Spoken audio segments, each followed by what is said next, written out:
Qaldı gamyň yüregimi paralap, ağlayıp izinde dilim yaralap. Firaqiňdan hazan kebi sarılıp, taji serim atam jandan ayrıldım.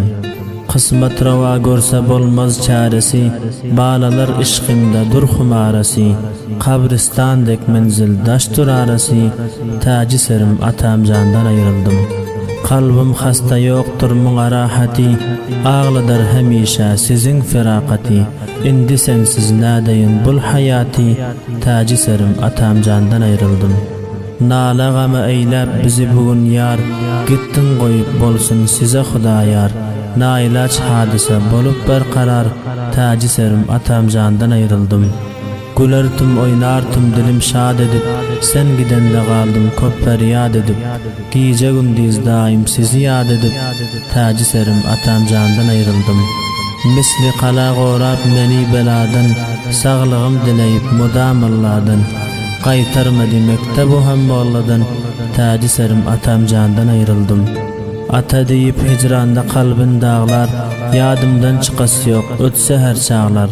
Abdülkuddus oğlum bir karar ağlar, taji serim atam jandan ayrıldım. Gelmezinde öten doğran aylanıp, bizler üçün gördüňiz kan gynanyp. Gitti baqa ak kepenler çoranyp, taji serim atam jandan ayrıldım. Dünya eken etmez hiç kime wafa, etti men garibe köp jebru jefa. Yaşamadım bir gün zindagi safa, taji serim atam jandan ayrıldım. Alıp hoşu şadım meniň dilimden, mihriban atam jan gitti elimden. Hazan gelip urdi açan gülümden, taji serim atam jandan ayrıldım. Firqatynda gaýgy gamlarym bihi, gijeler hyýalda ýok maňa uhy. İzinde gam çeker şeydayi balhi, taji serim atam jandan ayrıldım. Buldiklime Balx welaýatynyň Çaharbüle Kulsuwalygynyň şaharlyk qarýasyndan fiilen Türkiýede zindigi etýän dostumuz Abdülkuddus Şeýdanyň derhaslaryna takdim boldy. Şair Şeýdaý sahip Balxy sada Hafiz Raji Jawzani.